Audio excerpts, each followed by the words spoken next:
ধলাই জেলার গন্ডাছড়া মহকুমার হরিপুর এলাকার বাসিন্দা তথা 10,323-এর চাকুরিচ্যুত শিক্ষক চন্দন মজুমদার, ওনার এক ছেলে, স্ত্রী সহ 3 জনের পরিবার।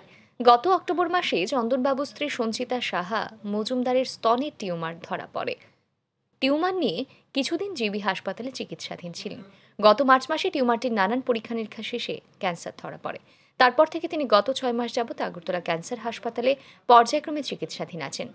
এমতাবস্থায় সঞ্চিতার স্বামী চন্দন মজুমদার করজোড়ে রাজ্যের মুখ্যমন্ত্রী প্রফেসর ডাক্তার মানিক সাহার নিকট ওনার স্ত্রীর উন্নত চিকিৎসার আর্জি জানান। চন্দনবাবু আরও জানান, তিনি 10,323-এর চাকুরিচ্যুত একজন শিক্ষক। 2020 সালে চাকুরি চলে যাওয়ার পর পরিবারে অভাব অনটন দেখা দেয়। তখন বাধ্য হয়ে সংসার প্রতিপালন এবং 4র্থ শ্রেণী পড়ুয়া একমাত্র ছেলের পড়াশোনার খরচ জোগাড় করতে গিয়ে গন্ডাছড়া বাজারে ছোটখাটো একটি ব্যবসা শুরু করেন। কোনো ক্রমে এই ব্যবসার উপর ভর করে সংসার চলত। এরই মাঝে গত অক্টোবর মাস থেকে স্ত্রীর অসুস্থতার কারণে ওনার ব্যবসা বাণিজ্য সম্পূর্ণভাবে বন্ধ হয়ে পড়ে। শুধু তাই নয়, ছেলের লেখাপড়াও বন্ধ হয়ে আছে। এতদিন মানুষের কাছ থেকে টাকা পয়সা ধার দেনা করে স্ত্রীর চিকিৎসা চললেও এখন টাকা পয়সা সবকিছুই শেষ। বর্তমানে এক প্রকার অসহায় অবস্থায় দিন কাটাচ্ছেন। এদিকে চন্দনবাবু রেশন কার্ডে বিপিএল করার জন্য মহকুমা শাসক থেকে শুরু করে মহকুমা খাদ্য দপ্তর, পঞ্চায়েত, এমনকি ব্লক অফিসে একাধিকবার আবেদন করেও কোনো লাভ হয়নি।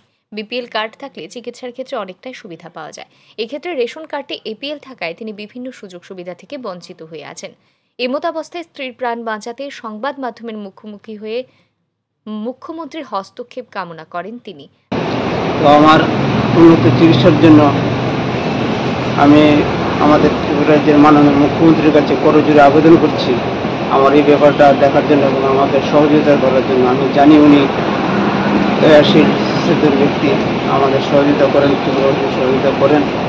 সে আমার এই ব্যাপারে উনি সাড়া দেবেন এবং আমি উন্নত চিকিৎসা করতে পারবো এই আশা রাখছি।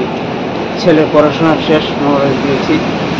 এই করুণ আবেদনটুকু আমি আপনাদের সংবাদ মাধ্যমে মুখ্যমন্ত্রীর কাছে পাঠানোর জন্য অনুরোধ করছি।